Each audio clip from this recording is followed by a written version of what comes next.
नमस्कार, आवाज इंडिया में आपका स्वागत है। मैं हूं प्रिया। भारत पाकिस्तान के तनाव के बीच विदेश मंत्रालय ने प्रेस कॉन्फ्रेंस में ताज़ा हालातों के बारे में जानकारी दी। इस दौरान कर्नल सोफिया कुरैशी ने बताया कि पाकिस्तान ने भारतीय सैन्य ठिकानों पर निशाना बनाया है। हालांकि सेना ने उनके मंसूबों को नाकाम कर दिया है। पाक सेना ने पूरे पश्चिमी मोर्चे पर आक्रामक गतिविधियां जारी रखी।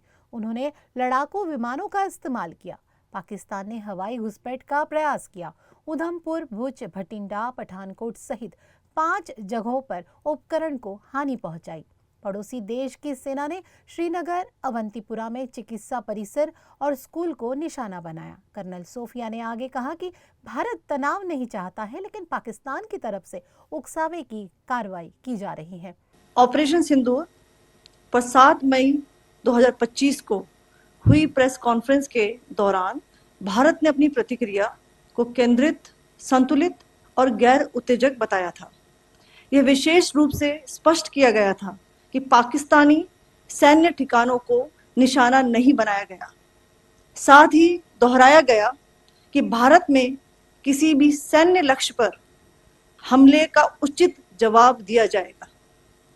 7 से 8 मई 2025 की रात को पाकिस्तान ने उत्तरी और पश्चिमी भारत में स्थित कई सैन्य ठिकानों को, जैसे कि अवंतीपुरा, श्रीनगर, जम्मू, पठानकोट, अमृतसर, कपूरथला, जालंधर, लुधियाना, आदमपुर, भटिंडा, चंडीगढ़, नाल, फलौदी, उत्तरलाई और भुज पर ड्रोन और मिसाइलों से हमला करने का प्रयास किया। इन हमलों को इंटीग्रेटेड काउंटर यूएस ग्रिड और वायु रक्षा प्रणालियों द्वारा निष्क्रिय कर दिया गया। इन हमलों का मलबा कई स्थानों से बरामद हुआ, जो कि पाकिस्तानी हमलों का प्रमाण है। पाकिस्तान आम नागरिकों को निशाना बना रहा है। पाकिस्तान ने हमले के लिए हाई स्पीड मिसाइल का इस्तेमाल किया है। वो लगातार उकसावे का काम कर रहा है। कर्नल सोफिया कुरैशी ने बताया कि पाकिस्तानी सेना खुद को बचाने के लिए अपने नागरिकों को ढाल बना रही है। पाकिस्तान लगातार ड्रोन का इस्तेमाल कर बॉर्डर एरिया पर हमला कर रहा है।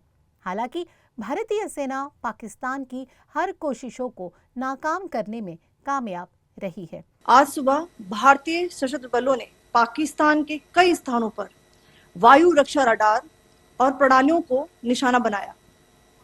भारत की प्रतिक्रिया समान क्षेत्र में समान तीव्रता के साथ की गई। यह विश्वसनीय रूप से ज्ञात हुआ कि लाहौर में स्थित एक वायु रक्षा प्रणाली को निष्क्रिय कर दिया गया। पाकिस्तान ने नियंत्रण रेखा पर आक्रमण गोलीबारी की तीव्रता बढ़ा दी है, जिसमें कुपवाड़ा, बारामूला, उरी, पुंछ, मेंढर और राजौरी क्षेत्रों में मोर्टार और भारी तोपखाने का इस्तेमाल किया जा रहा है। वहीं विदेश सचिव विक्रम मिस्री ने कहा कि पिछले 2-3 ब्रीफिंग में हम बता चुके हैं कि पाकिस्तान की तरफ से प्रोवोकेटिव गतिविधियां की जा रही हैं। भारत ने पाकिस्तान को मजबूती से जवाब दिया है। पाकिस्तानी गतिविधियां पिछले 2-3 दिनों उकसाने वाली देखी जा रही हैं। इसके जवाब में भारत जिम्मेदाराना तरीके से जवाब दे रहा है। भारतीय सेना पाकिस्तान को करारा जवाब देती नजर आ रही है। पाकिस्तानी सेना फॉरवर्ड इलाकों में अपनी टुकड़ियां भेज रही है। भारतीय सेना ने पाकिस्तान के रहीम यार खान में पाक सेना की संपत्तियों को निशाना बनाया। उन्होंने बताया कि भारत ने कई खबरों को बेअसर कर दिया है, लेकिन पाकिस्तान ने 26 से ज्यादा जगहों पर हवाई मार्ग से घुसपैठ की कोशिश की। उन्होंने पंजाब के एयरबेस को निशाना बनाने के लिए रात 1:40 पर हाई स्पीड मिसाइलों का इस्तेमाल किया।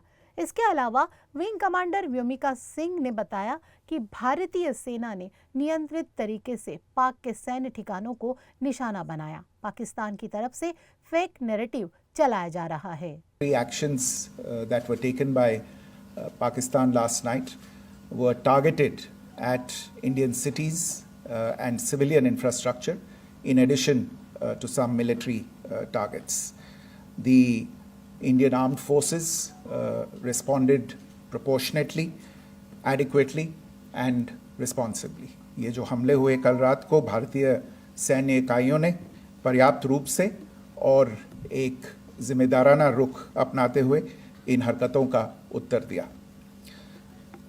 What I want to underline is that the official and blatantly farcical denial of these attacks that Pakistan carried out by the Pakistani state machinery is yet another example of their duplicity and the new depths that they are plumbing in their quest for disinformation.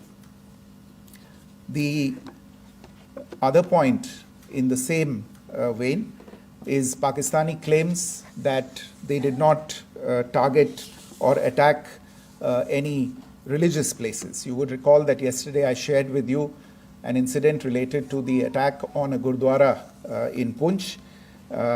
Instead of owning up to these attacks, Pakistan made the preposterous and outrageous claim that it was the Indian Armed Forces and the Indian Air Force that was targeting cities like Amritsar and trying to put the blame on Pakistan.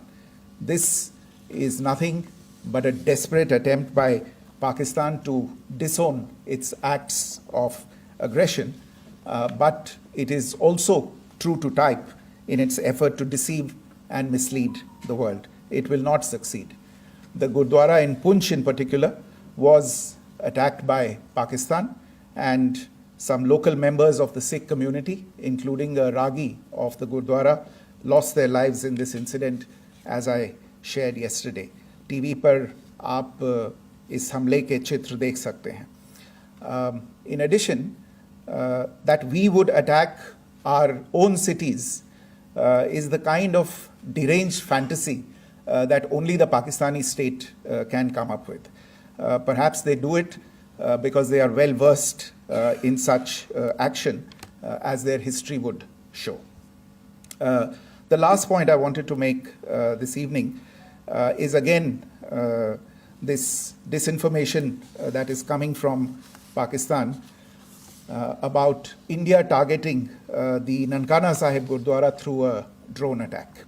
This is again yet another blatant lie and part of Pakistan's disinformation campaign. As we saw in the Pahalgam attack, Pakistan is again trying desperately to impart a communal hue to the situation with an intention to create discord. Again, we are not surprised. India's steadfast unity in itself is a challenge to Pakistan.